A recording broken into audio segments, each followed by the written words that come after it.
skutočne kresliť iba rýchlom pohľadom.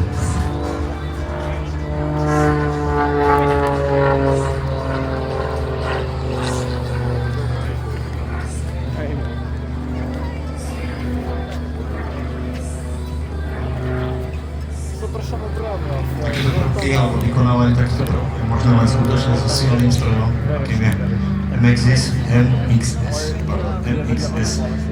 ktorý prevádza Včera ho mohli naši návštevníci vidieť aj na autogramiáde, takže veríme, že súhlasil s ňou aj dnes, a teda presné časy jeho autogramiády vám ešte oznámiť. Joži Beriš.